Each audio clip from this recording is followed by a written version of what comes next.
better watch out, 'cause it's Nightmare Cabin.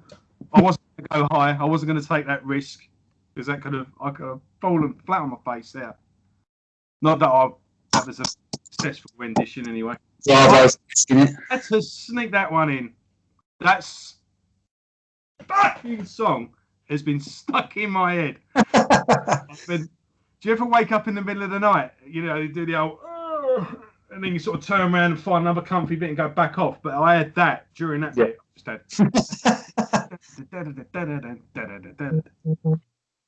So, I'm not treating this like it's your first episode. We are 12 episodes in now.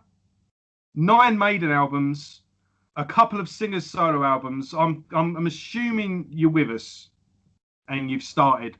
But if this is your first episode, welcome to the Maidencast. Come in. Here in Nightmare Cabin with my co-host, Luke Nash, my hetero life mate, my brother from another mother, the grizzly bearded one. And yes, this week we are talking about No Prayer for the Dying. We have had a holiday for Maiden for the last couple of weeks, whilst Harry Harris was at home in his studio in Essex, which is just down the road there, editing the Maiden England's video that was coming out. That was an album as well, I believe, wasn't it? CD and a video. And no, it was only a video. The CD came out when they reissued it in the mid-90s. I see. And so Adrian Smith did a project ASAP, and then Bruce Dickinson went off and did a solo album, and the guitarist Janick from that album ended up joining Iron Maiden because Adrian Smith left. And we've touched on it a little bit in the last couple of episodes, but we can get into it. Well, Adrian Smith, musical differences. The thing they always cite, but I think this is a genuine time when it was actually true and there was no real animosity. Although I did read an interview with back in the day with it was with Dave and Nico, and basically it sounds like they made the decision for him. It was almost like he was like part of it. It must have been like an angel and a devil type thing. He's like, oh, I'm not really digging this. But then the other half of him was like, no, but this is Iron Maiden. This is my band. I don't want to go anywhere. And I think they ended up saying, look, mate, you're either into it or you're not. And they sort of parted ways before it got to like a bridge that couldn't be repaired, sort of thing. Yeah, I think recently Adrian Smith just put a book out, and he's been doing a few interviews for that, and he said in hindsight he thinks he was suffering from a bit of depression at the time, and his head weren't in the right place, and I'm not quite sure, because the sort of going narrative is that the doing the ASAP project gave him a bit of confidence, and it was a bit of a springboard. So Steve had made it pretty clear that they had gone as far as they could go, as far as things were on the Seventh Son album. Yeah, it was the end of that cycle, wasn't it? As we've discussed, we've reached a peak with this. Yeah. I want to scale down and start again. And he went, no, I want to continue. Quite like keyboards and all that, didn't he? You know, he was very much into that sort of thing. And this is just not him. Yeah, but it's funny because if I was if it was me, ASAP bombed. Oh yeah, that's how it is. So I would have been getting ready for an Iron Maiden album with my tail between my legs a little bit, going, oh well. But I suppose the cocky one going, yeah, I can do this. Should have been Bruce. Yeah. But Bruce sort of came back to Iron Maiden, sort of all revitalised. And I suppose he was true to himself, though. You know, he really didn't want to do that anymore. And he knew full well that he was taking a risk. And I think as it panned out, because I think he retired from business altogether. I think the only time he played guitar for like the next 3 years is when he joined Maiden on stage at Donington in the encore to play Running Free. Yeah, was that? So when did Psycho Motel come into it then? So that was like mid-90s. Oh, I see. 94, 95. But yeah, he sort of fucked music off altogether. Like I say, I think what I've been reading, he didn't even pick up a guitar until when Steve phoned him up and said, "Oh, do you want to play Running Free at Donington?" And he was like, "Fuck it, you know what? Yeah." And I think that sort of revitalised him. And he was like, "Right, a couple of years out of the business, probably, you know, a bit." Because they did some hefty touring, didn't they? You know, America. I think that was it as well. He said also in a recent interview, he said the same thing, talking about ex-members. He said, well, there really was no difference between Paul Di'Anno, Clive, and me. He said they both, like you said, we did tour hard. We were gone from home for a very long time. And this is an age-old story. When you are on tour, during the day, there's nothing to do but go to a bar. Yeah. And either that or a coffee shop, but I think a bar's you probably overdose on coffee quicker than they're going to a fucking sleaze bar somewhere. Yeah, and I'm not saying this, but maybe between the lines, habits develop. You know, you don't just become an alcoholic or it's all habits. You're not born one either. It's something that develops, and I think I was reading a thing with I was reading something. You could do 2 hour concert. You go backstage. Next thing you know, is a beering round. You go, yeah, bosh, oh, lovely. And then there's another beering round. You go, yeah, bosh, yeah. All right, we're going to go to a party. Yeah, okay, because last thing you want to do is go to bed because you're buzzing.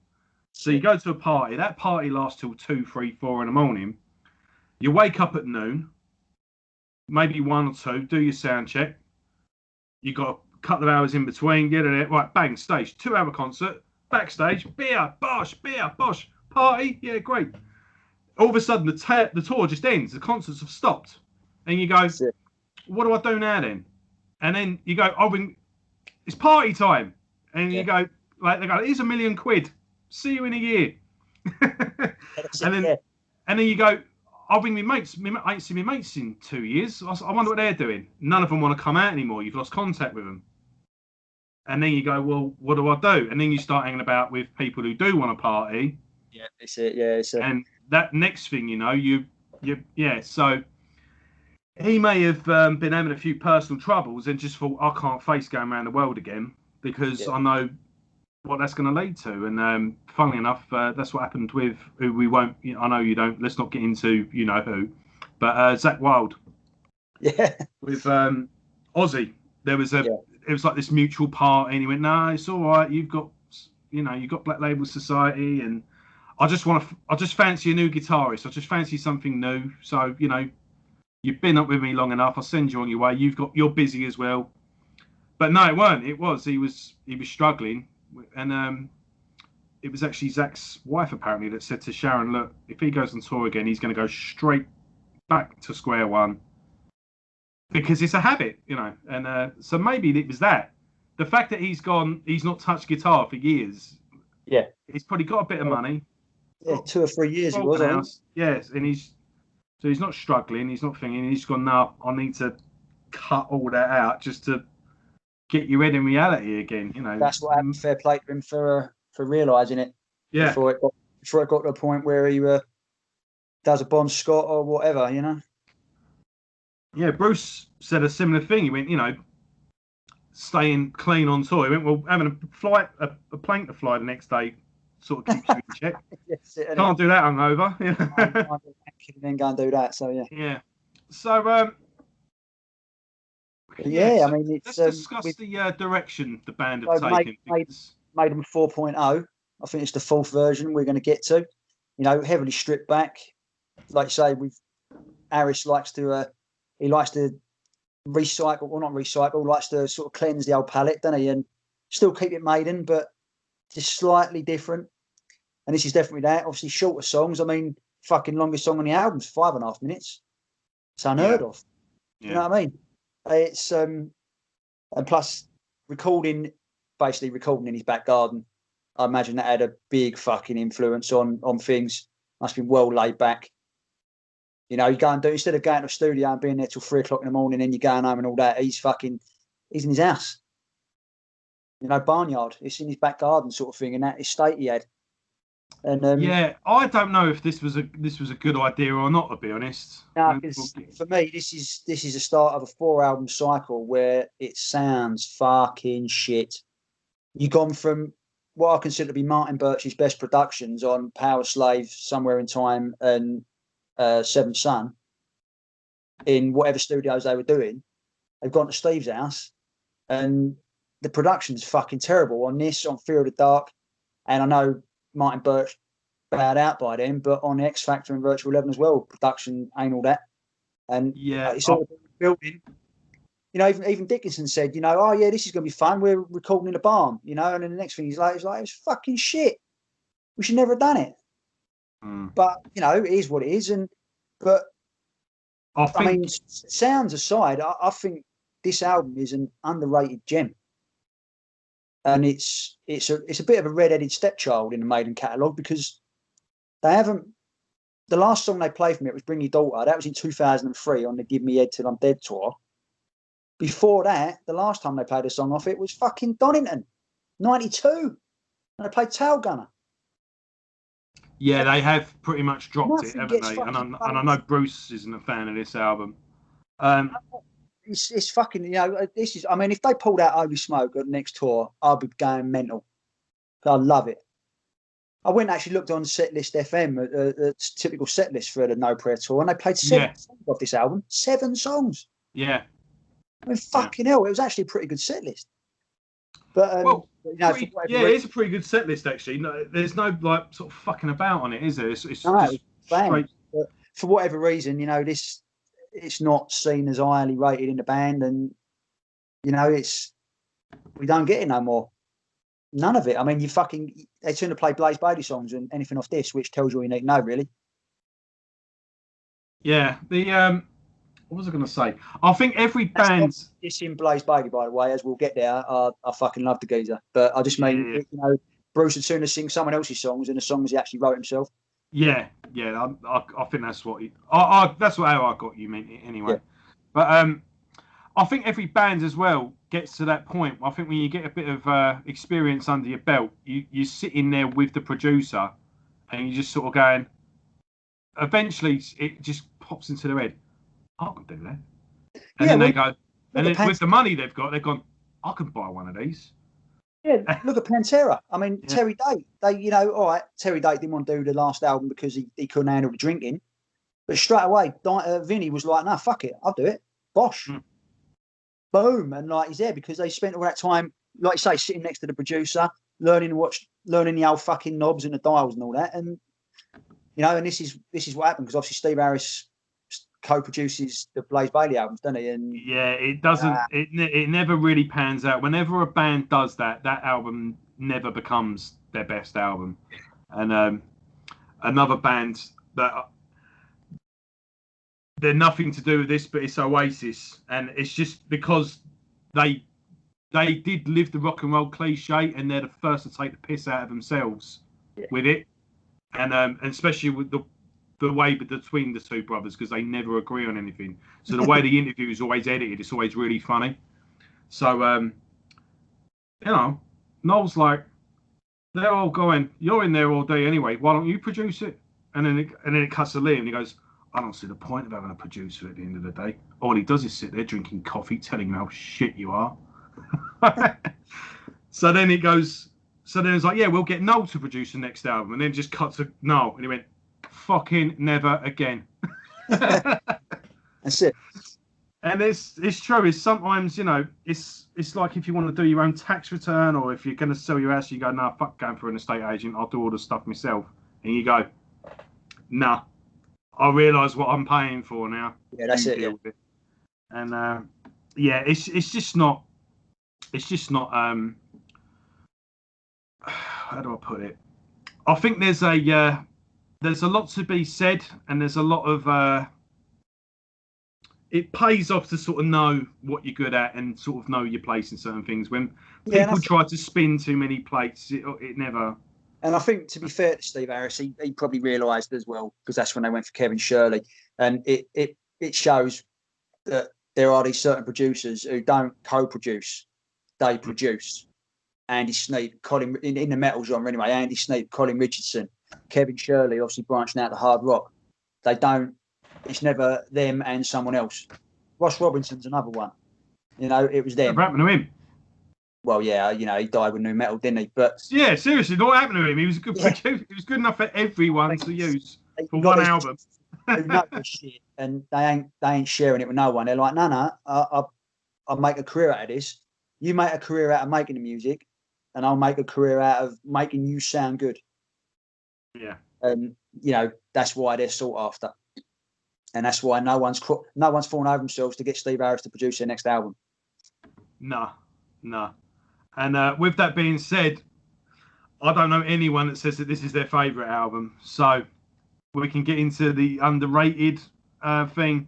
I'll just quickly show off the 2 editions here. This is the reissued.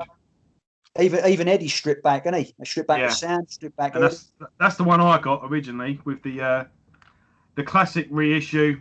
Yeah. As per usual, tons of photos. I'll tell you one thing as well. As the series goes on, your little information here gets more and more sparse. Like number of the Beast, for example, it tells you the total number of shows of the tour. Don't get told that here. I had to look it up. Still did a lot of shows. Did something like well over 100. Yeah, it was about 120 dates all in all. This was the tour that a band called Wolfsbane supported them.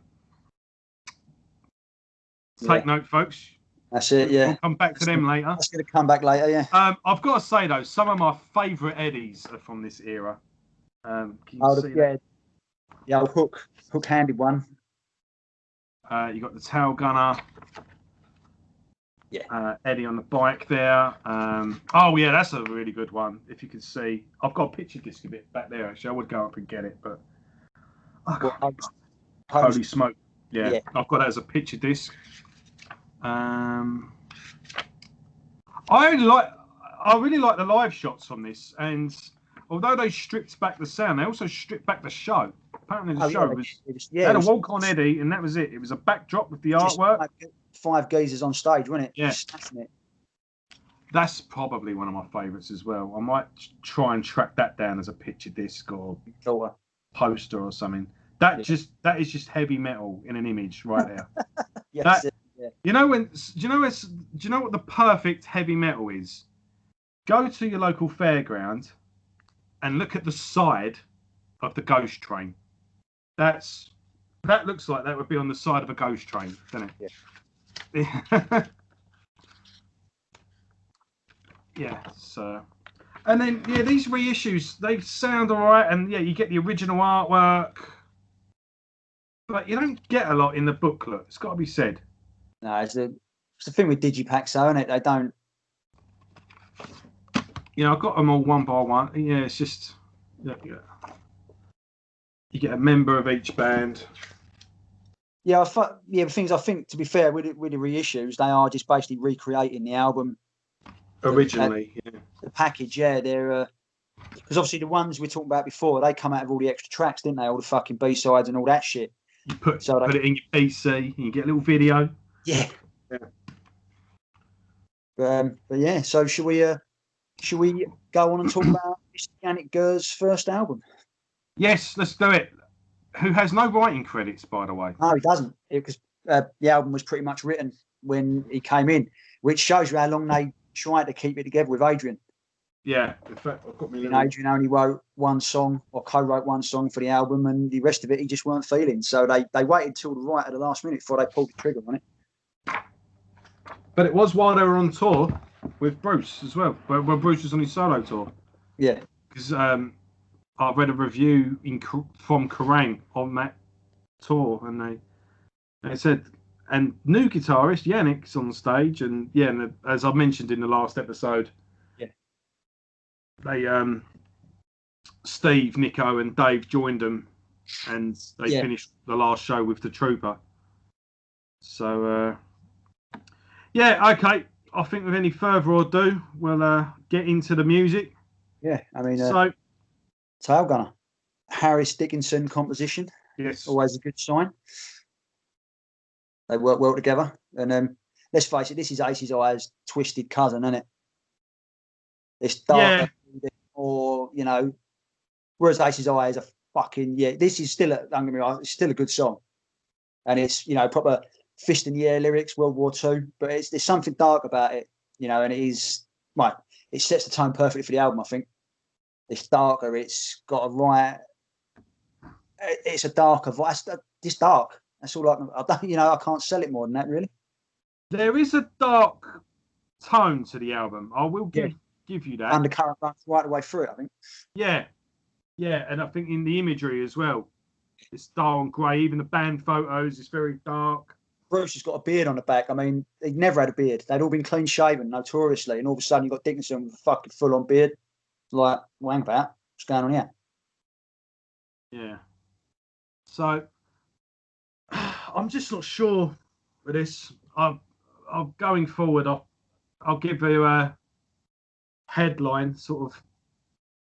I'm very lukewarm with this album. It's got to be said. I do like it. It's not that I dislike it. I'm a Maiden fanatic, so even their worst album I still love.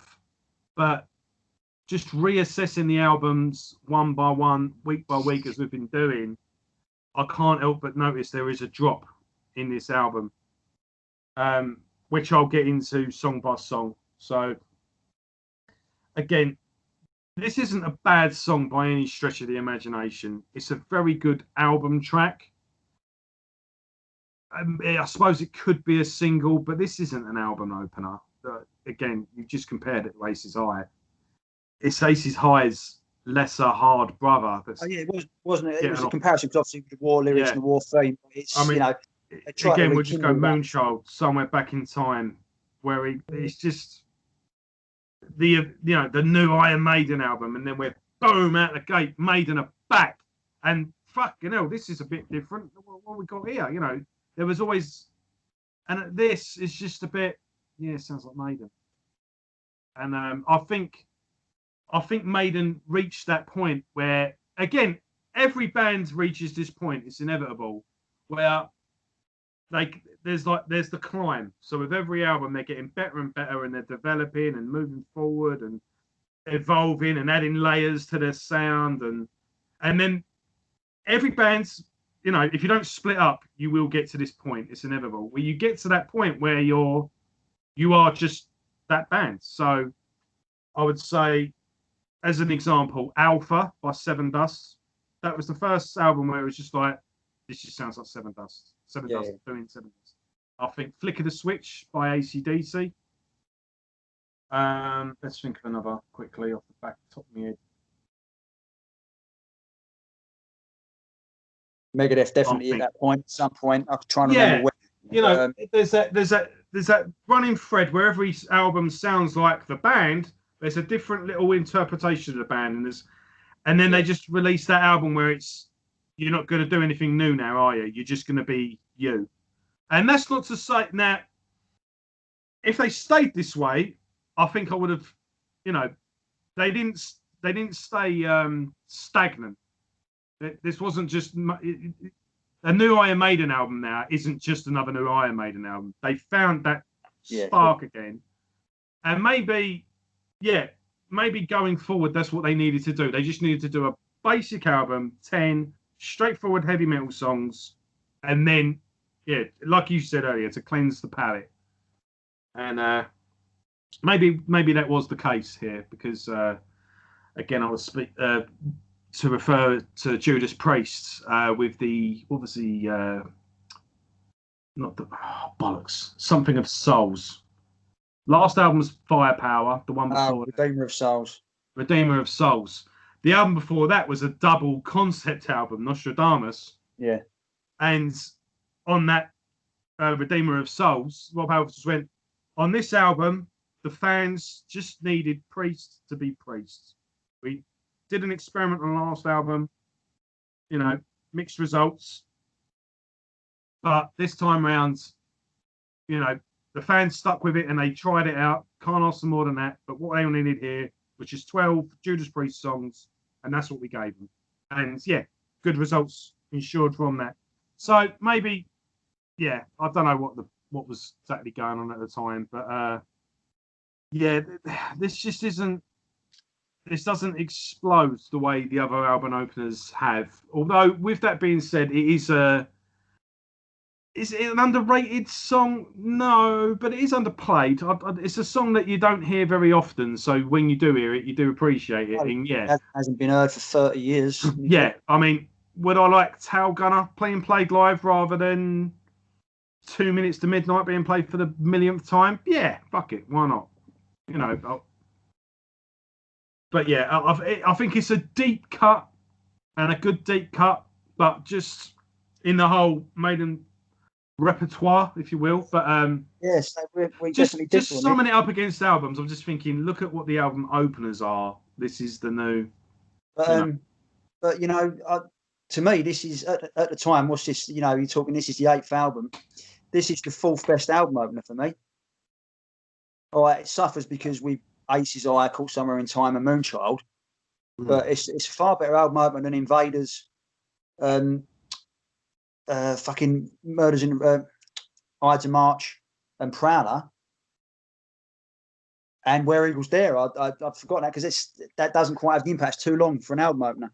But actually, you know, this song I actually quite like it, and its production lets it down because Nico does some insane drumming on this. His footwork is absolutely insane. And I know it's there because obviously I play the instrument and I know what he does. But the untrained ear might not be able to hear his kick drums. It's fucking insane. And he's let down. Yeah, I'll never knock Nico's drumming. Like every album is 10 out of 10 when it comes to Nico's drumming. That will never change. But I don't know. It's just, again, I could even go through it with you. Prowler was a good opener because it was a debut album opener.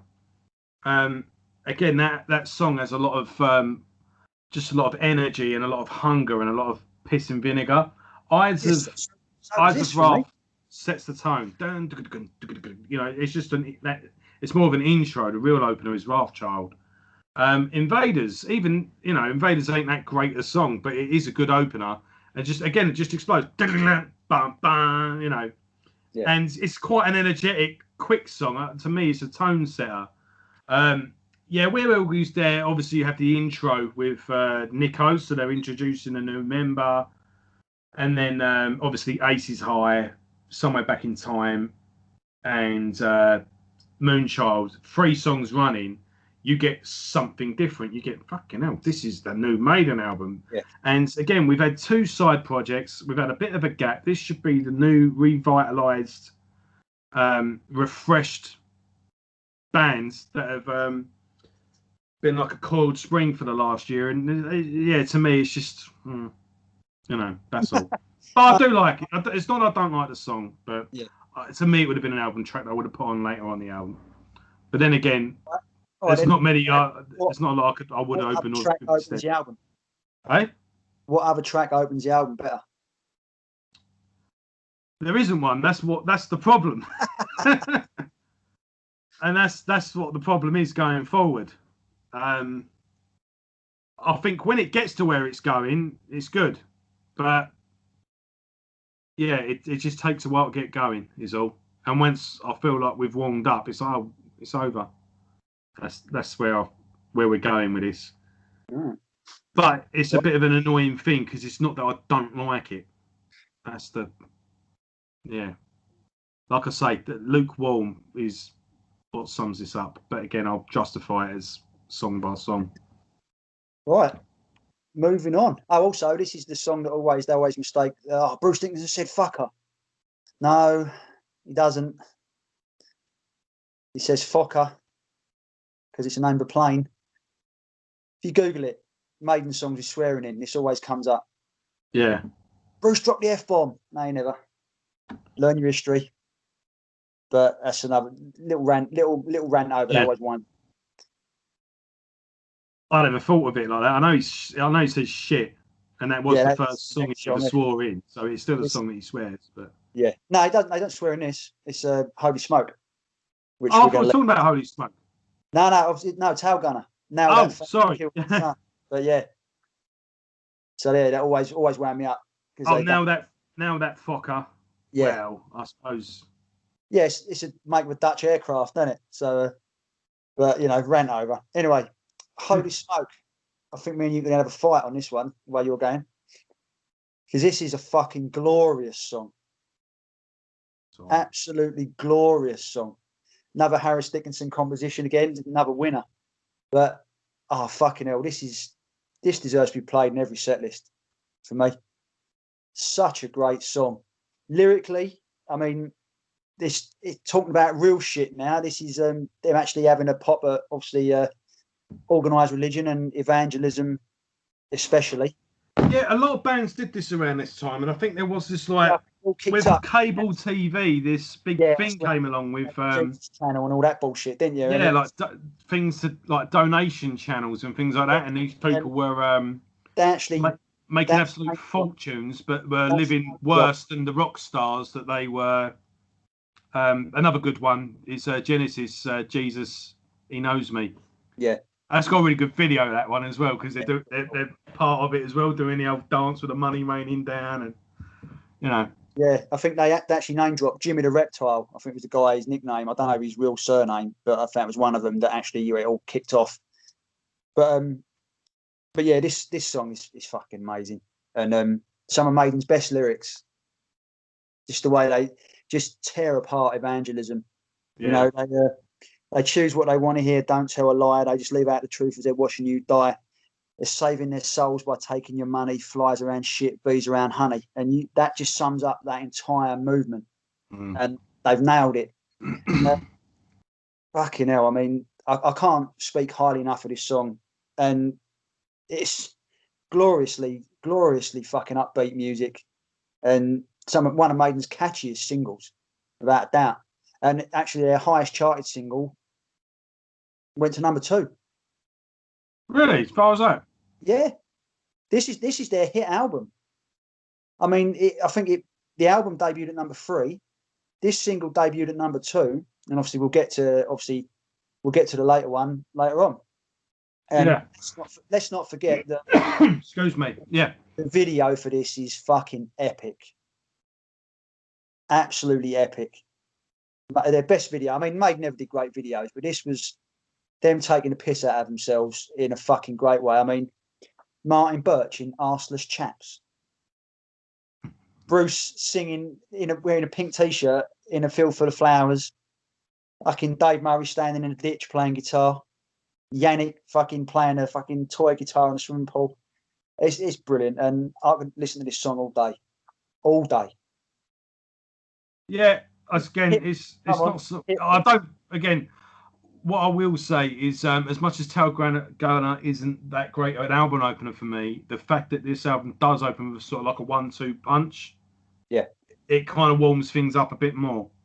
So you've got two very short for Maiden anyway, and two very straightforward songs. It does kind of, it pushes the other one along, sort of thing. So it feels better as the album goes along with these 2 tracks. Good riffs on this as well. I do like these sound to me like typical Iron Maiden songs, and that's kind of what you want. So they've never written anything like this before.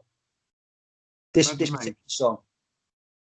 You can listen back to all the other fucking 70s songs or whatever, and this sounds unique. Musically or just lyrically? Like lyrically, yeah. But there isn't a song like Holy Smoke in the canon before or after. And that's why I love it. It's totally unique for me. Even the music is all right. It's undoubtedly metal, but it's upbeat. It's fucking it's great. It sounds like a band having fun. And even in the video, you actually see them in the home studio, and they look like they're having fun. Yeah, I'll give you that. Yeah. This sounds like this when we're reviewing Killers. It sounds like just we've done a fucking switch, yeah. If you think this album is better than Killers, I think we are just gonna have a fight. We'll get there in the end. Because again, it's all right. I don't not like it. It's look if we were driving to Scotland And I went, you got any Iron Maiden? You went, I've only got No Prayer for the Dying. I'd go, yeah, all right. And I'd listen to it, and I'd enjoy it.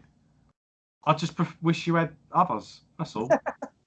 It's kind of this is what it's like. Do you ever have a shower where the boiler ain't quite on? It's like the water's warm, but it ain't there. It's just not there. Oh, yeah. You know, yeah, it's all right. Yeah, is it on yet? No. It's starting to get warm. Is the dial moving up? No. Oh. And then all of a sudden the heat kicks in and you go, this is more like it. But before that happens, you start convincing yourself this ain't too bad. This will do. It's doing the job. It's getting a bit warm actually. It's all right. It's not too bad actually. And then another album comes on. I put Brave New World on. I'm like, the boiler's on. I've got power on me. I can feel the pressure and it's hot. But a little bit before, you're like, oh yeah, it's not too bad. It'll do. That's how this album feels to me. Fucking so, hell. Yeah, it's gonna be interesting. But I do like these two songs. I'm alright so far. There's no jump of this album. Can you not see what I'm getting at? With every album so far, there's been a jump. They've gone up a level. They've grown. They've evolved. With this album, there's no growth. See, for me, this is evolution. This is, you know. Granted, they're stripping down in order to move forward. We'll look at it like that. But still, it's, and this is a funny old climate. Metallica are coming through the ranks now. You've got Thrash. Maybe they were trying to give it a bit more grit. Who knows? Anyway. I think, I'm not privy to the information, but obviously we all know Steve divorced his missus. That's why the X Factor lyrically was the way it was. But I think some of the lyrics on this album, some of the more, obviously not the fantastical songs, but I could see shit starting to go south, especially with the lyrics for the next track, which is the title track and a Harris solo composition. It seems like he's questioning stuff. It could be the start of the problems. Obviously I don't know. It's just hypothetical for me. But perhaps he, it's a conscious decision. He's stripping back to try and, I don't. No, look, I'm not one thing I don't. I'm pretty certain of, like a relationship, a boyfriend and girlfriend will break up overnight. In a couple of weeks, it could over. But a marriage is a bit more involved. So, plus. He would have had kids involved as well, and it would have. When the penny does finally drop, or when someone finally makes the announcement, look, I'm leaving, or you're leaving, or wherever it was, you probably would have found a few years you'd have been avoiding that. That normally comes when there's no other option. Do you know what I mean? Yeah. So, funny little story actually. We're going to do the old digression. Steve Harris's missus, who he's not with anymore, a guy I know at work goes out with her best mate. Oh, right. Fucking hell. He come up to me and went, you like Iron Maiden, didn't you? And I went, yeah. And he went, right, my new girlfriend, because he had recently been divorced. Yeah. He'd started, I'd heard about it for the grapevine, such and such is got a new girlfriend. He was taking a few shifts off and that because he was going out and whatnot. He went, yeah, her mate used to go out with, he said the guitarist, and he went, her best mate used to be married to the guitarist in Iron Maiden.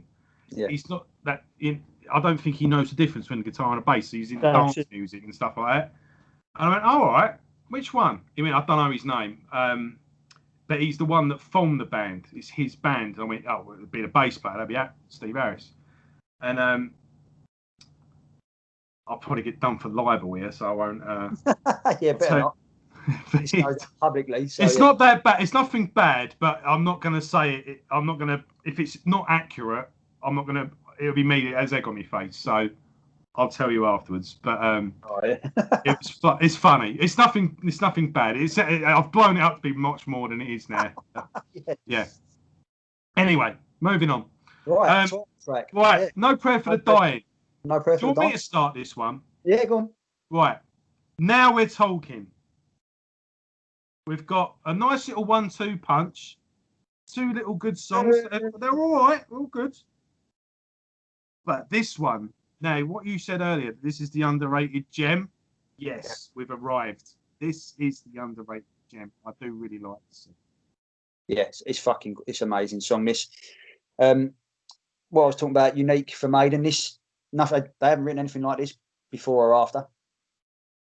And there's no, I don't know if you noticed, there's no chorus. There's chorus music, but no chorus lyrics. They'll have their mellow verse, but then they'll play that wonderful. They play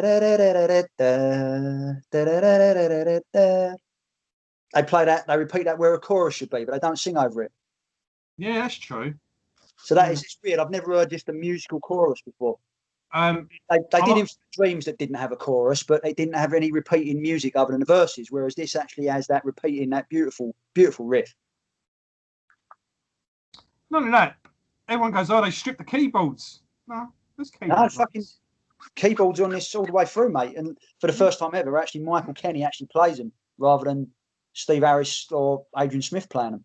Yeah, I didn't know that, but yeah, I didn't know the other way around. But on Somewhere in Time, Adrian was doing the guitar synths, and on Seventh Son, Harris was actually doing the old one finger fucking jobs, he said, on the keyboards. But actually got Mike Kenny, excuse me, fucking hell, I'm choking here. Actually got Mike Kenny playing the keyboards in the band, so they were theoretically a 6-piece on this album. Right, okay, that's interesting. I meant to mention earlier, I've not seen any live. Have you ever heard of a live album or a live thing of this tour? No, bootlegs, I imagine, up the wazoo. But I have seen this song being done live. Oh, right. Only one song, and it's literally filmed with a camcorder. Yeah. But yeah, pretty good. The keyboard isn't in it though. Yeah. But no, this is a really good song, and it's a bit melancholy.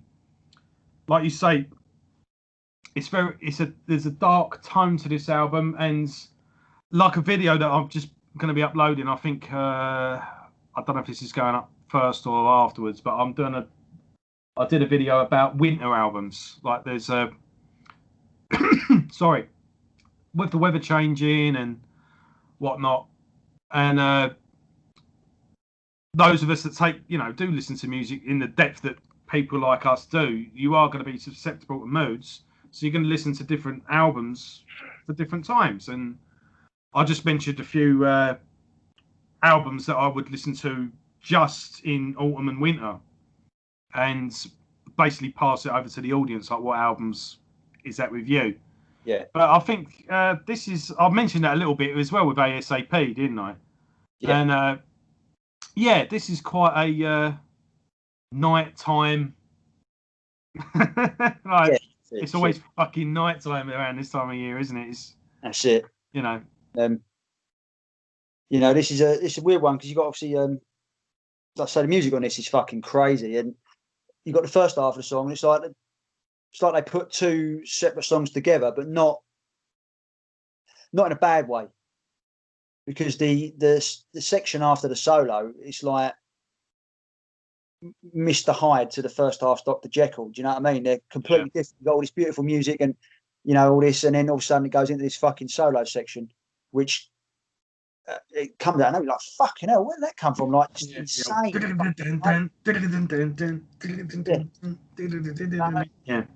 It's absolutely glorious, and I think they're all the musicians on the album, they're really firing. There's an energy to this all the way through so far, and I think obviously that's getting the new member, and you always hear the new member gives the other people a shot in the arm. Definitely happened here, because Janick is so totally different to Adrian. Adrian is this precise. He fucking thinks. You can tell he nails it. He thinks about every solo. He thinks about every bit of melody, and he nails it, and he fucking plays it. But whereas Janick, he's total opposite. He's like, fuck it, bosh. What are we gonna do? I don't know. We're gonna go out there and we're gonna just fucking wing it, and we're gonna play something that's just crazy. And I think that's why he gets a lot of grief, because these fucking solos are never the same. But that's the way Janick is. Yeah, but that used to be a good thing. Like there's people with Frank Zappa collections, like the one behind me. Yeah, Like, they'll all be Frank Zappa. Frank Zappa fans fucking obsessed with him. yeah. But what it is, they collect the bootlegs because he would do a different solo every night. Yeah. And he actually said, no, if you've come to see me, I want to give you something that only you will see. So, yeah, we might do the same set list every night, but at least it's a different show. Anyway, and some people... No time for Zappa or any style of music at all, but I can appreciate that. Like you say, you've got the album, you've heard that. Yeah. So I can dig that, yeah. You know, Zappa was teetotal. Fuck off. Yeah. You think he was on everything game? Yeah, no, he what he did, he thought about, mate. It wasn't like far out, man. He was precise. You had to be a good musician to work with him. Yeah, and he didn't just do music; he did animation, art, and there's like you can go watch an orchestra. Yeah, and it'll be written by Frank Zappa. He actually wrote a whole set piece once. So yeah, no, he was out there, mate. He was good. Yeah, and yeah, so those solos that he did different every night, he would have thought about him. It wouldn't have just been, Yeah. But there's a real. You're right in what you're saying, though. The lyrics are kind of perfectly vague. Yeah, but obviously he's asked to give me the answers to my life and all that. It just seems like maybe there's something bubbling underneath there that he's like, because Steve will quite and it is a very sad. The melodies and the riffs. It sounds very sad. They do. And I don't know whether Steve's religious or not, because you get the impression he might be, because quite a lot of his lyrics he talks about God, or whether he's just using it as someone who isn't, who can talk about this thing, or what, I don't know. But he's always questioning something to do with it. But this one in particular, God give me the answers to my me, I think is the lyric, and it's like, well, that's quite deep. That's what made me think perhaps the problems were starting. Yeah, I think he reading too much. I think if he is, he keeps it private. But I think he's a bit like I think I don't know. I'm just guessing, but just from his lyrics, he's not like Nico. Like Nico will sit there and talk to you for an hour about Bible, as we know. Yeah. He is religious. I think Steve Harris is a bit more. He reads it from a philosophical point of view, and I think he probably maybe on a tour bus, Nico will tell him something from the Bible, and he'll go, "Oh, right, yeah, that sounds good. I might use that for a song," something like that. I think he's more of a. I think he might refer to biblical stories or philosophy and religion the same way he would refer to a science fiction book. If he sees something pretty cool in it, I think he'll use it for what he wants to get across. Like that is what probably more likely.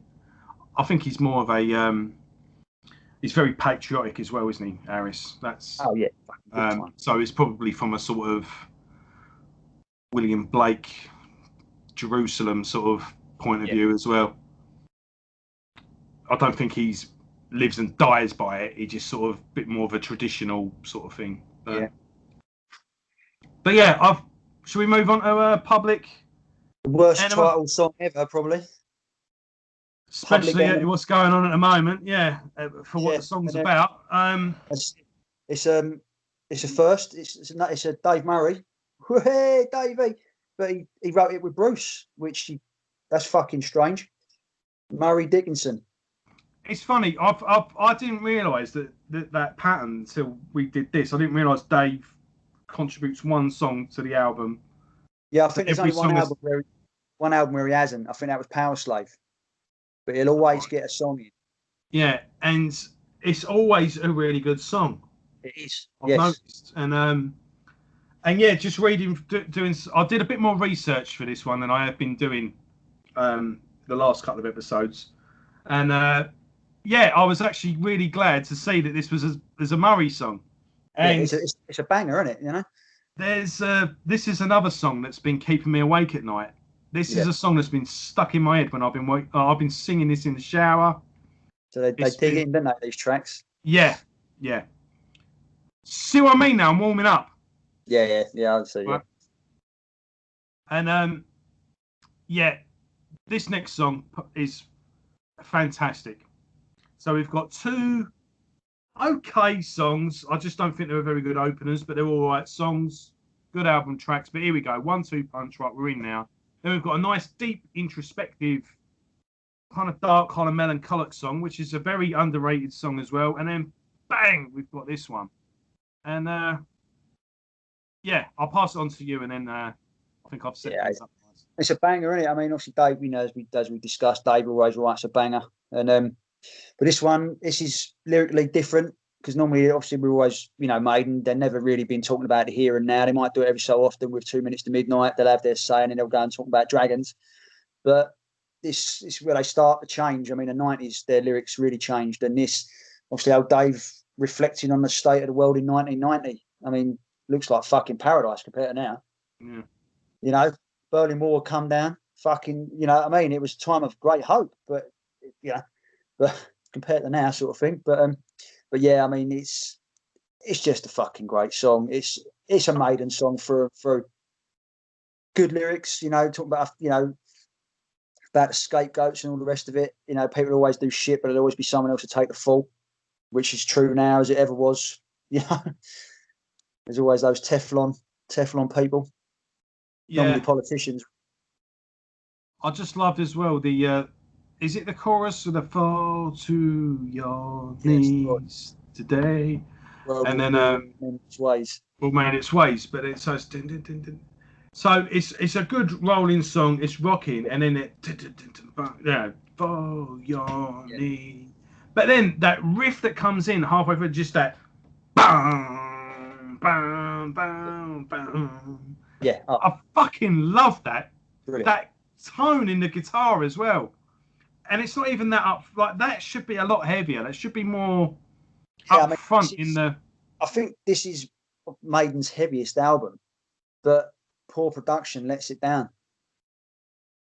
I don't know what Martin the Bishop Birch was doing this time around, or whether it was just the limitations of the studio. But it was these songs deserve a better sound. I think as well. I think it probably sounded better in that studio than it did. It's always the way. You go into the studio. I mean, you've been there. I've been there. Yeah. You're over the fucking studio speakers, and the album sounds $1 million. Yeah. And you take it up, put it through your fucking Walkman, and you're like, "Oh, what the fuck is this?" And by then it's too late. Yeah. But no, this is a really good song. Really, again, very underrated. Very a deep cut, and really like this track. This is probably my favorite so far, but definitely one of my favorites on this album. So yeah, we're getting we're rocking now. We're in. Now. Yeah, I mean, I've been there since I've been in since minute one, but now you're getting there now. Track 5, Fate's Warning, another Murray banger, 2 on one album. Fucking unheard of, mate. Unheard of. This is the back with his usual writing partner, old Steve Harris. Yeah. And this is a bit different to the one before. Obviously, starts off with that great lead playing at the start, and the keyboards in the background really filling out the sound. Michael Kenny earning his money. Again, fabulous playing. I think all the way through this album, Janick has given him a kick up the arse. They really sound into it, like fucking really going for it. And more dark lyrics.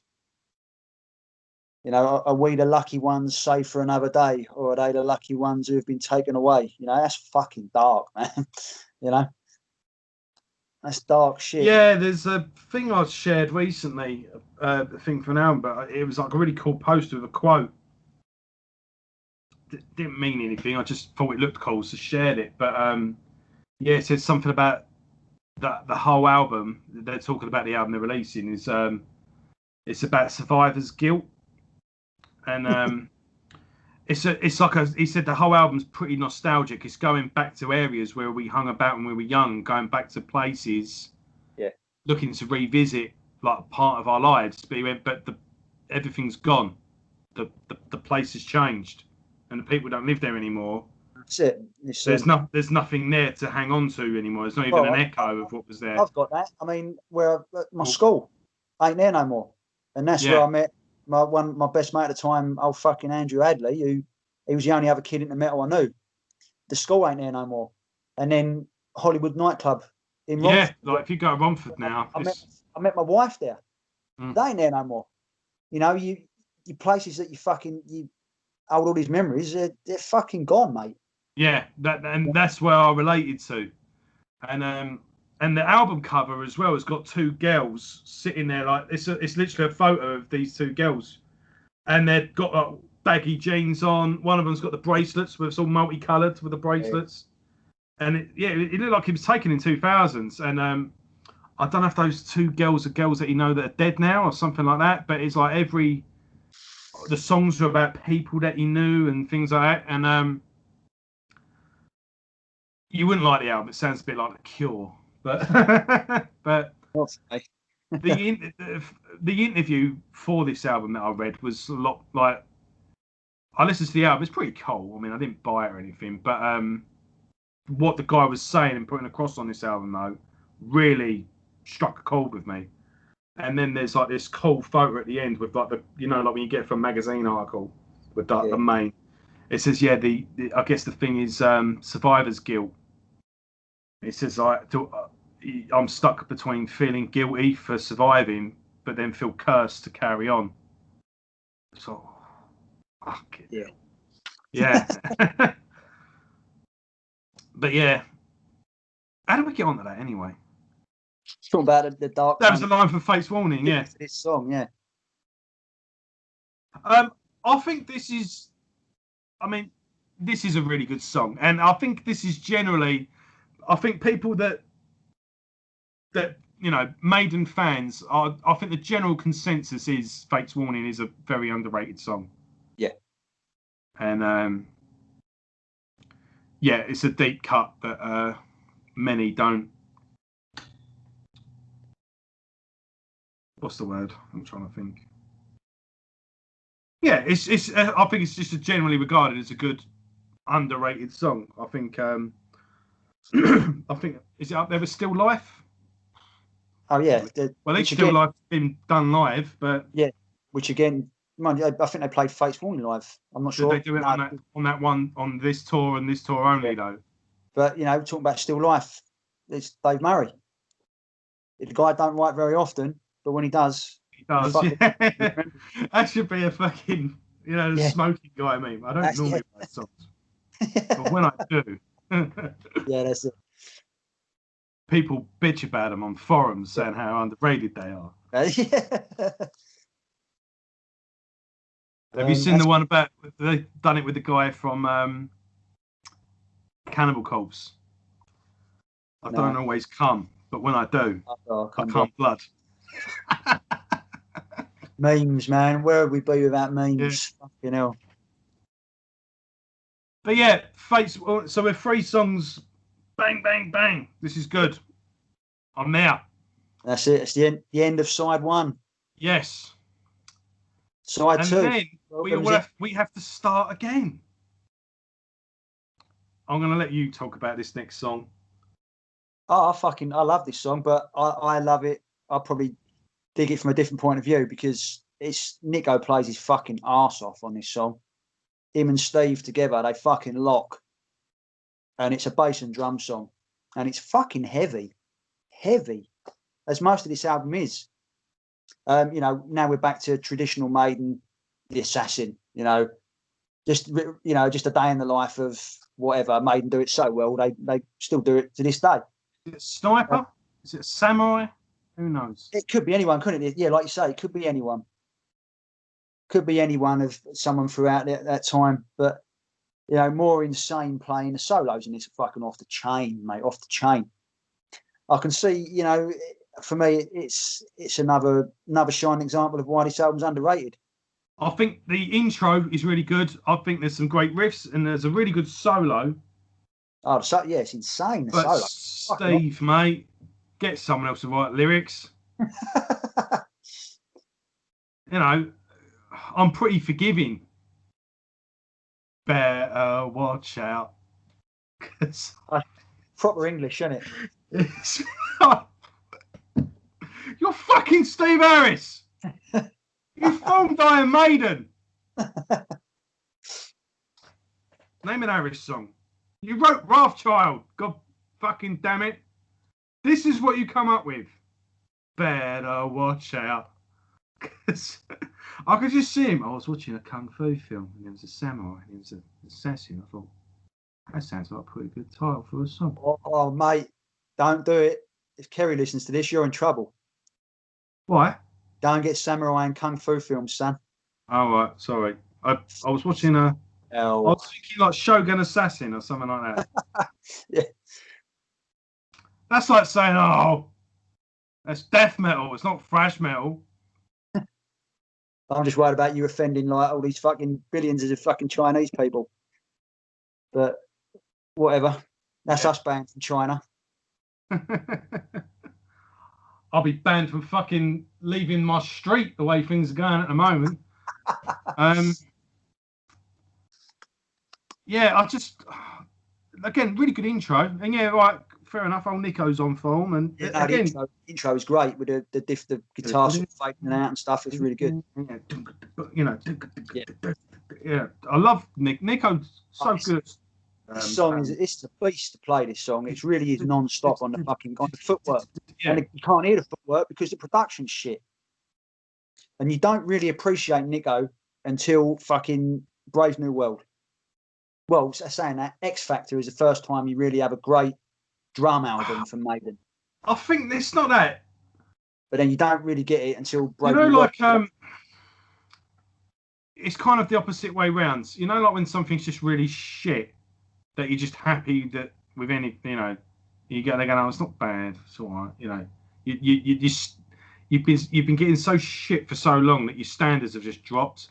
I think it's the same with Nico. He's so good that you just stop noticing that he's good. It's kind of like, don't you? Yeah. That, you know, I mean, even on and he does make it look easy. He does. Yeah, you know, like it's that guy.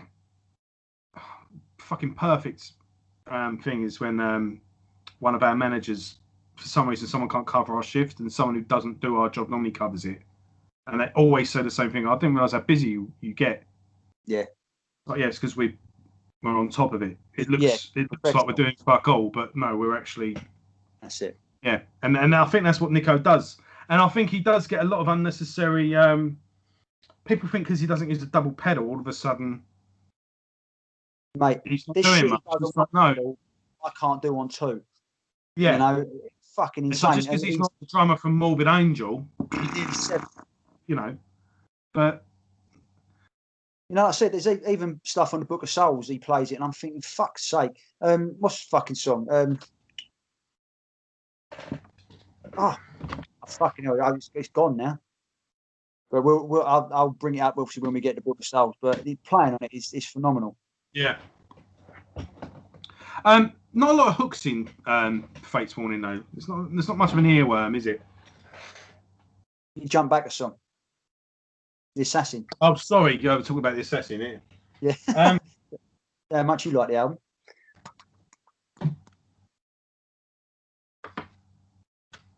Yeah, but like I say, it's a pretty straightforward song. It's not very thingy, and the chorus. Yeah, no, it's stuck in my head for the wrong reason. It's stuck in your head. You know, there's still something in there. When you're laughing at something, going for fuck's sake, I got it. Better watch out. Right, you can just see them all lined up, going. It sounds like Hale and Pace have done the backing vocals as well. Yeah. I can't tell whose voice that is going. Better watch out. And then Bruce is just trying to make it sound dramatic. Yeah. 'Cause I'm the assassin. Nah, fucking shit. I'll give you that. The chorus is it's typical Harris fare, isn't it? Like you say, sometimes he can't write a chorus to save his life. No. But yeah. We'll move on. Moving on, yeah. Moving on. Run Silent, Run Deep. Steve Harris and Bruce Dickinson composition. Maiden back to doing what they do best, writing stuff about war films. Harris is all over this album, really, isn't he? Right. Yeah. The prime, Smith left. If Harris don't step up, because Dickinson doesn't write a lot, he contributes a lot, but he doesn't write a lot. Oh, it's not so much that. It ain't getting written. Well, no, don't forget, Adrian's done another album, and Bruce had done an album. I think Bruce, and he's obviously editing the video and that, and he's got his studio to play with. He was probably writing shitloads. Yeah. Bruce did a tour and everything. Sort of goes there'd be a riff come to him on the bog, or he's in the shower, sort of thing. Yeah. Yeah, I don't know how he. Some people are different, aren't they? Some they've got little creative spurges where they just sort of blast 5 songs out and then. That's it. Or some people do. He doesn't strike me as the type of person that writes for the sake of writing. Some people do. No, he doesn't. Yeah. No, he'll only write what's worth writing. Mm. He's just one of them bastards who makes a riff out of anything. Something will pop in his head. He'll hear fucking EastEnders theme tune and fucking up, rearrange that, and make a killer riff out of it. There's some people like that, and he's got the gift. Running Silent, Running Deep. Another heavy song. You've got to say, if had better production, it's a bit of a beast. It kind of just sort of. It just passes by, really. Doesn't really have good music in it. I mean, Maiden, that Maiden are notorious for their filler. This, if you talk about, for me anyway, if you talk about filler on this album, this and the Assassin fill that spot, but they're not Sun and Steel. They're not fucking Quest for Fire. They actually. The fact that you've actually been pretty harsh on a lot of the past albums, the fact that you've been so forgiving with this album does take me. No, I told you before, this is underrated, mate. This album, I'd always had a soft spot for it, but reviewing it again with the old headphones on, just sitting there and having it in the car and all the rest of it, made me realise there's some fucking tunes on this. There is some good stuff on it. I'm not saying that, but an absolute insane playing as well. It's a pretty effortless listen as well. Like it does, it's an album that does sort of just play itself. It's not, it doesn't demand much. And that's it. But at the same time, I am finding parts. I'm just like, but there's just not a lot going on either. Yeah, the thing is, this always suffered because it come after Seventh Son. You coming after Seventh Son. But I think it did because it's only Harris and Dickinson writing, really. Obviously, I know Murray chipped in twice with probably 2 of the best songs on the album. But no, I mean, this is the album that had to be made. But no, like I say, the amount of shit it gets, I'm not down with it. I don't agree. But yeah, so obviously we've had obvious filler. We've Run Silent, Run Deep. Some good music in it, but yeah, it just kind of it's just sort of there, isn't it? It's just well, that's it. I think they played this live actually. Yeah. Okay. Yeah. Right. So Hooks in You. Yes. This is fucking Adrian Smith's one and only contribution. Yeah. And it's the usual Dickinson Smith combination. They always work well. The last one we get for about 10 years. Yeah, I really like this song actually. That's fucking great, mate. I think it's a really cool, upbeat song. I really like the chorus. I love that. I always skipped it, but obviously listening to the album again, it's really, pardon the pun, it's hooks in me. It don't, but it's the only way to describe it. It doesn't. You know what the song's about? Well, it could be about anything really. Are you getting it straight from the horse's mouth? Well, is it about Charlotte? Fuck, that's what I forgot to mention. Because he had the keys to view at number 22. Right. So this is part of the the official thing of Charlotte the Harlot is Charlotte the Harlot, 22 Acacia Avenue, and then the next album, From Here to Eternity, but there's debates. Is this a Charlotte song? Because I had Keys to View, number 22. 22. I mean, the way I see it is it's either about Charlotte getting into some proper fucked up fetishism, I can't even say the word, or it's about a John falling in love with Charlotte, as we know they've sung about before. You're kind of right on both accounts. Let me just quickly see if I can find it. I'm not going to be able to fucking find it, am I? Nearly there. One sec.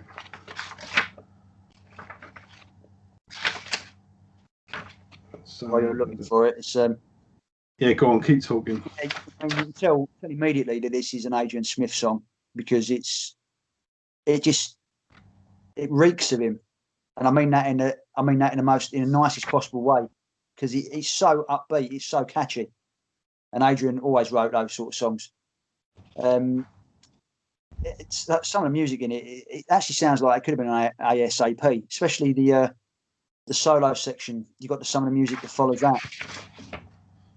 And it's a brilliant song, and it's a unique song on the album because the rest of the album's been quite dark and moody, but this is so upbeat.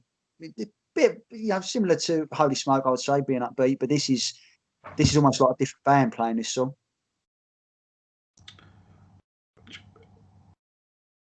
Right, I don't think it's in this book. I think it might be in another one. Right, basically, Bruce and Paddy, no longer with us. God bless you. They had gone to view a house where some gay guys lived. Oh, right. And it seemed that these particular gay guys were of the Rob Halford persuasion. Liked a bit of denim and leather, catch my drift. Yeah. It looked like they liked a bit of kink. And he said that just walking around, there was just loads of hooks in the ceiling. And he said, like, me and Paddy were walking through the house and she's, what's that? And it seemed like certain parties were held at this house. And I'm trying to get you the direct quote. It might be in this one. Cenobites.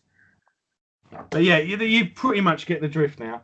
But and then the person says, "Did you buy the house?" No, I bloody didn't. So yeah, he said, but yeah, hooks in you. That was the type. That kind of. Yeah. There you go. And so, yeah, had a Keys to View at number 22. You said yourself, maybe someone's getting into kinky stuff. Yeah. Yeah. So, I think it's. I think people that debate that it is a reference to Charlotte. I think it's part of the Charlotte saga. Yeah, I'm happy with that. Yeah, and it's as far as songs go, it's fucking brilliant. It's a really good song, and sort of Adrian's swan song for like what would be a decade. Yeah, I think, and it's this reminds me more of something like ASAP or even of something off of Bruce's. What's that when you were trying to read that up? Actually, some of the music sounds like it could have been on ASAP. Yeah, really, it's just got Adrian written all over it. It's that this is more of like a rock song. Yeah, and yeah, like I said, I really like that upbeat chorus. Like, and then that,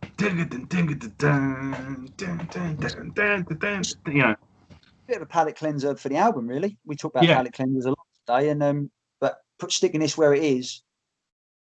In fact, it's this works well with Bring Your Daughter. Obviously, the track that comes after it, they're both different. And obviously, as we know the story behind Bring Your Daughter, because we sort of touched on it last week. Yeah. Oh man, that's gonna.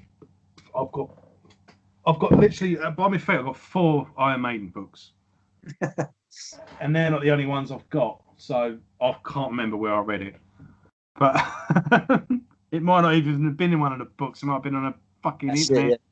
But it's gonna do me in. But yeah, that was pretty much the thing of it. Yeah. So moving on to Bring Your Daughter to the Slaughter. They work quite well together, these two, I think. Yeah. What I was thinking earlier today, actually listening to the song. Do you know? Obviously, it all worked out. To me, it's one of Maiden's best songs. It's one of my favourites. It's fantastic.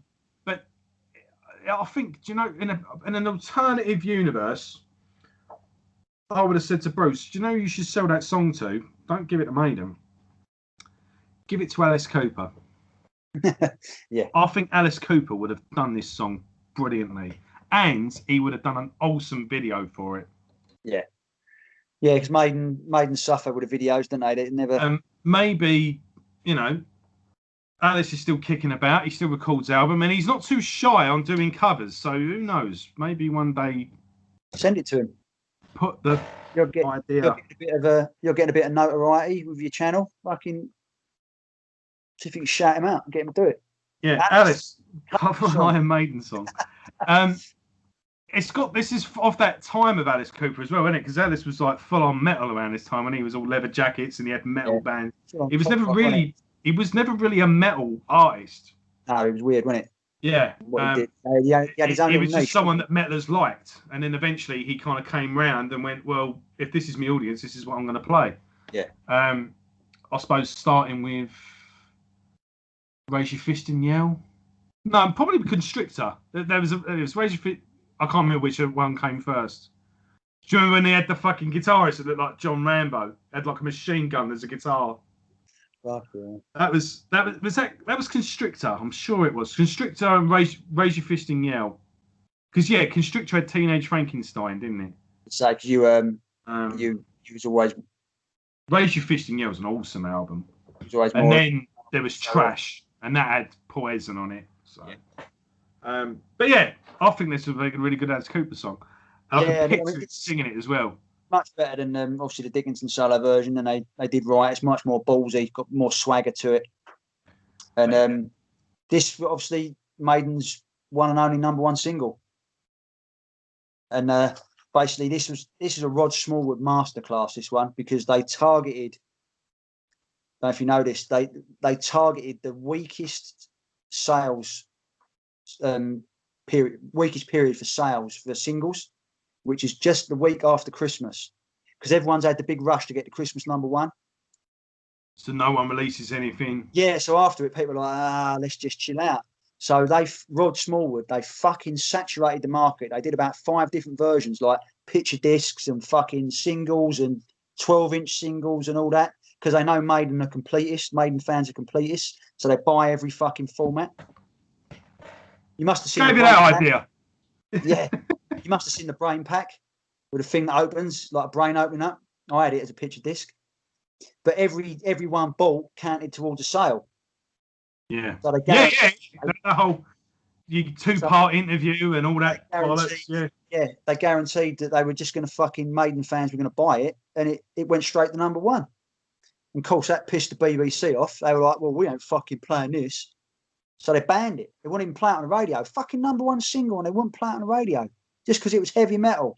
To all our British listeners, cancel TV license.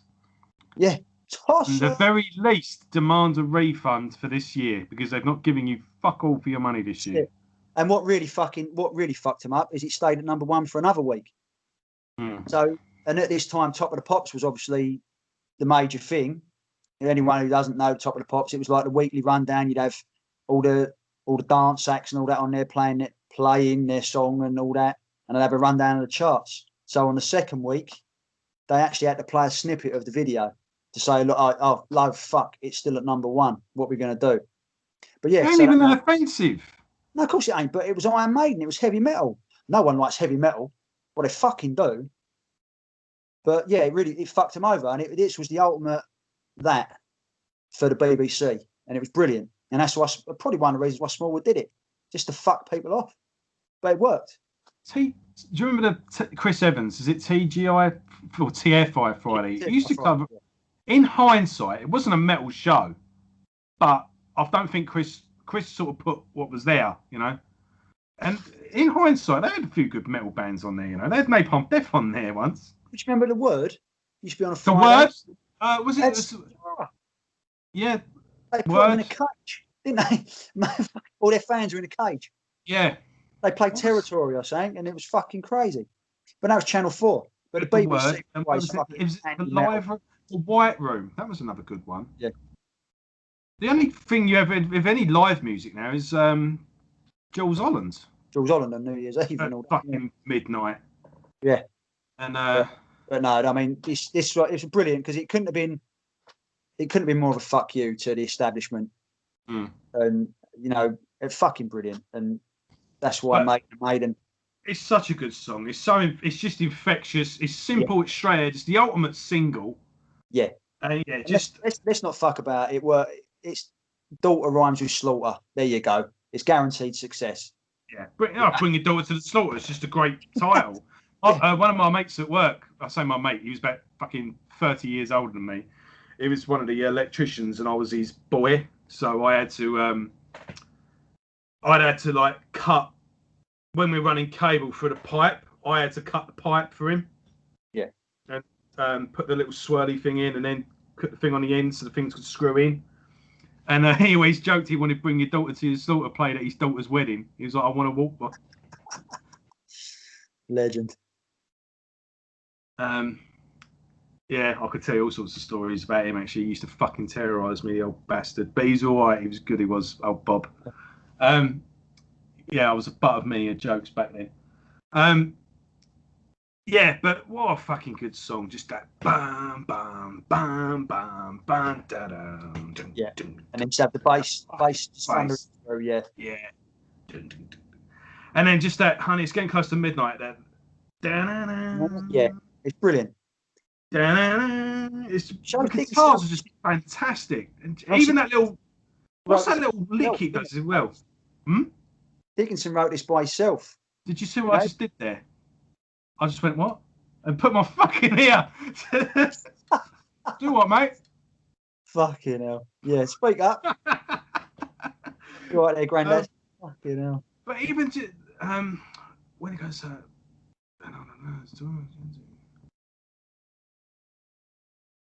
something lipstick on your linen, yeah, and then the guitar just goes, ooh, like it just does this weird noise on the guitar, but it just sounds dark and eerie. Sweet love, lipstick on your linen. Yeah. So yeah, it's proper sleaze fest, isn't it? You know, it is really, but it's fucking great and it works. Yeah, and then just bring your daughter, bring your daughter. Great chorus. You know, and play it live, you wankers. Yeah. 17 years, play it live. It's your fucking #1 single. And I've got great memories. Me and Lanky singing this. Just the bit at the end.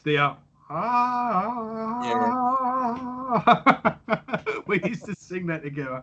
I go, bring your daughter. Yeah, it's just, and it's just around this time, isn't it? When did this album come out? This was 90. 30 years old. So this is the first 90s album. Yeah, 30 years old, you know. Happy birthday. Again, 90s. It just brings back the 90s. Yeah. Video shops, big fucking posters, cardboard cutouts in the cinema, the 3D posters in the cinema with all lights and stuff on. And Fairgrounds with ghost trains. This was the first big album of the 90s, probably, you know, in terms of like metal. And yeah. Look out the genre. It looks metal and it just sounds metal, you know, like just, you know, when just certain things just epitomise metal. Yeah. And you go, someone goes, what's heavy metal? You go, that. Yeah. And as a really young kid, seeing Countdown to Extinction, that album cover, yeah, it was like that's like a horror film, but music. Like I just, as soon as I saw it, I went, I know what that is. I know what that's going to sound like. And this is just a perfect, fun, accessible heavy metal song. It wasn't offensive, was it? It wasn't fucking swearing and all that shit. It was just, you know. Well, yeah, it weren't nothing. Nah. Imagine if Cannibal Corpse got to #1. Obviously, BBC do then.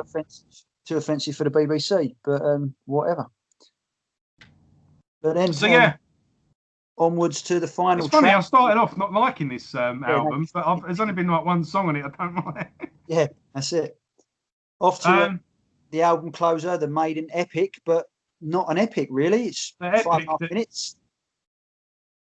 Yeah, it's a bit of a weird one. This is another weird one. Like, there's some. Couldn't someone have just pulled Steve aside and gone, Steve? Good song and everything, but what was you thinking that day? Well, it was obvious what he was thinking. Berlin Wall had just come down, hadn't it? And I started seeing, stuff about Russia. So, yeah. Yeah, I mean, the Berlin Wall had just come down, hadn't it? So USSR had been disbanded. So obviously he's trying to write a song about the glorious, the glorious Mother Russia. And musically, it's fabulous. The really eerie. Do you remember the first rock concert? The big one that Pantera and Metallica played. Maiden didn't play that, did they? No, didn't. Don't know whether they weren't invited or not, but you had some heavy hitters on that. They're probably thinking, well, we're just as big as AC/DC and Metallica, so why the fuck?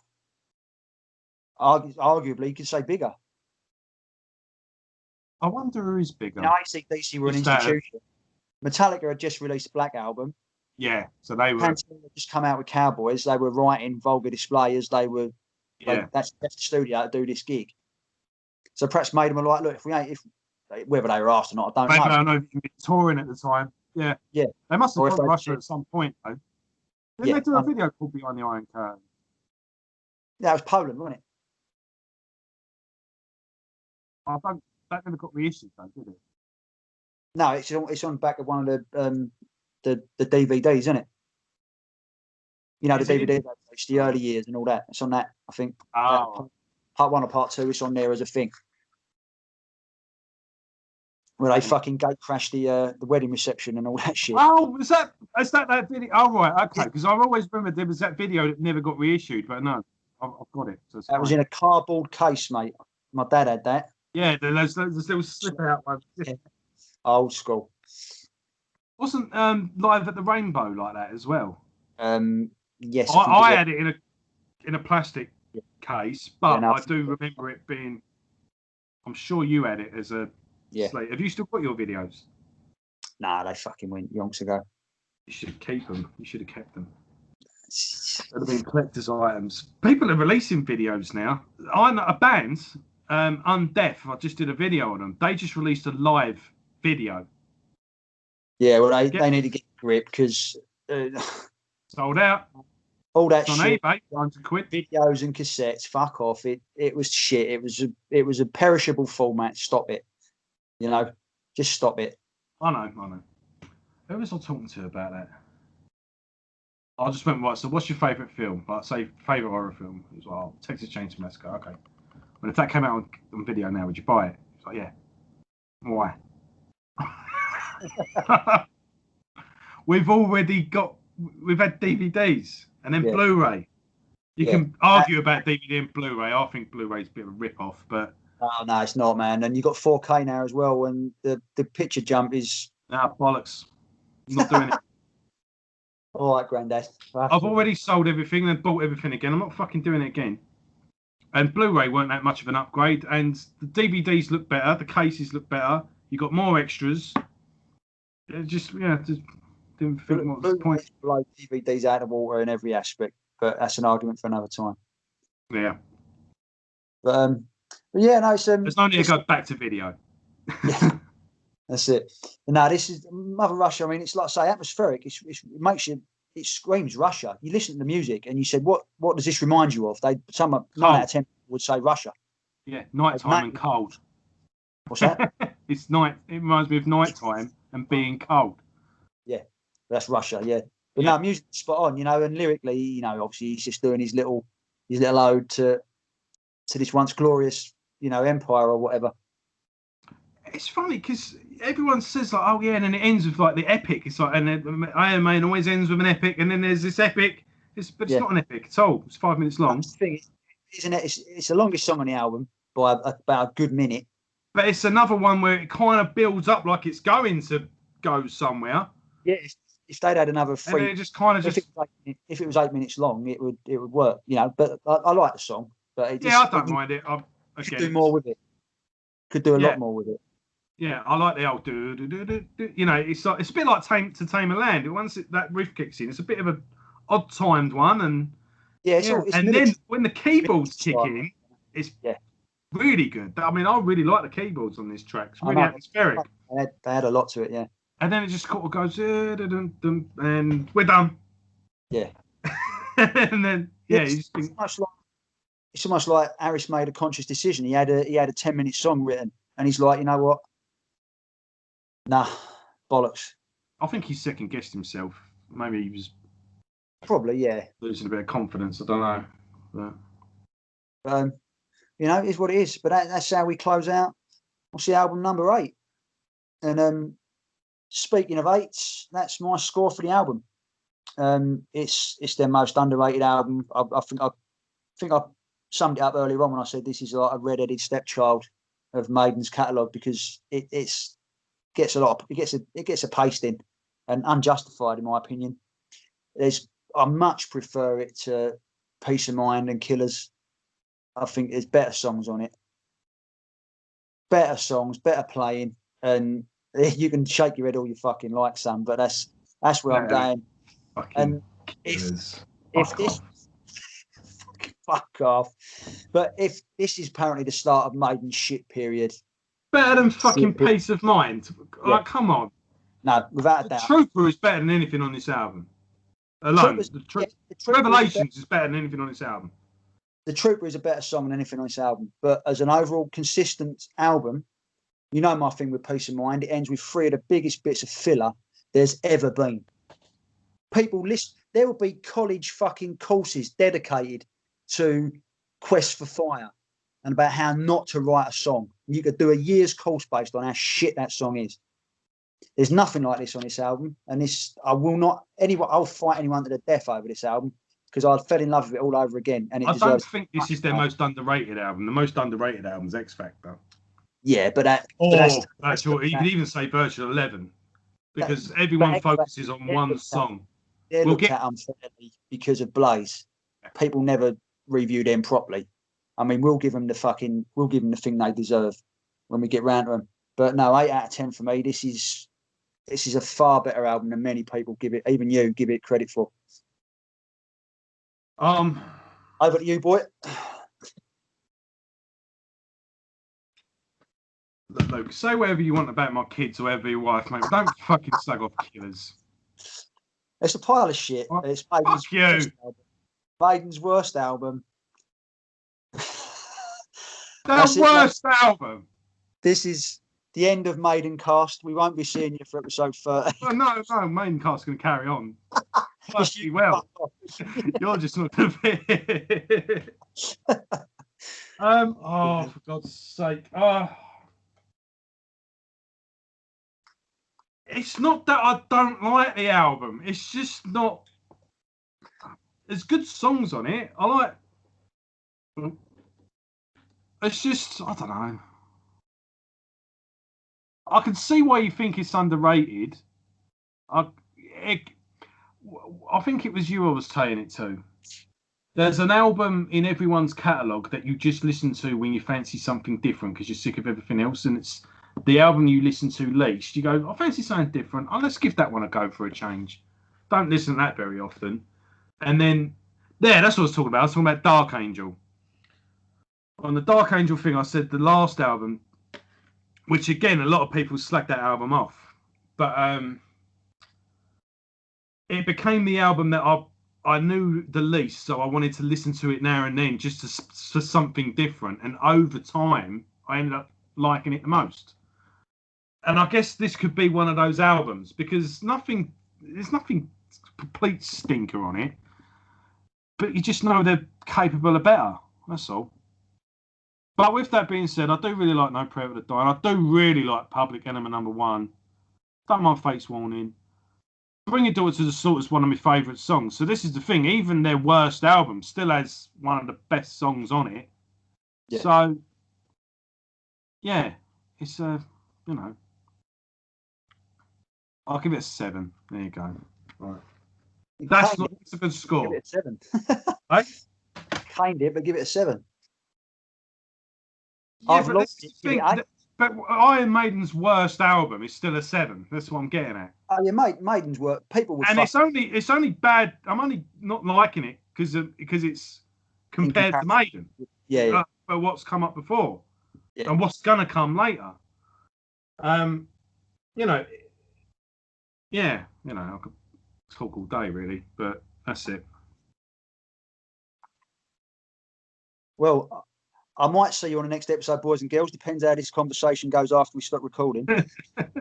If not, take it easy. Yeah, so thank you for your contributions, Luke. And we'll be back next week with a new host. And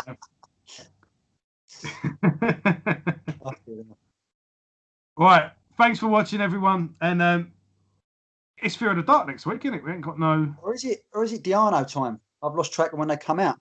They're both 92. I don't think I can. One, I can find a date, and the other one, I can't find an exact date. It's just a year, so I thought we'll stick with Maiden because we have a bit of a gap before. So yeah, we'll do Fear of the Dark next. Okay, Fear of the Dark. And then we'll catch up with our mate Paul. So yeah, like and share, everyone, and yeah, any Maiden fans, put them onto it. And thanks for watching, and we'll see you next week. Yeah, surely some comments on this would be nice, because surely we've said something comment-worthy. Yeah, let everyone tell Luke how much you like Killers and how wrong he is. And what do you think? In fact, that's a good question. Put a comment below. What do you think is Iron Maiden's most underrated album? And put some songs that you think are deep cuts as well. I think that'd be a good little conversation going. As I said before, this is your show. So, yeah, again, thanks for watching, everyone. And take care, and we'll see you next Friday. See you later.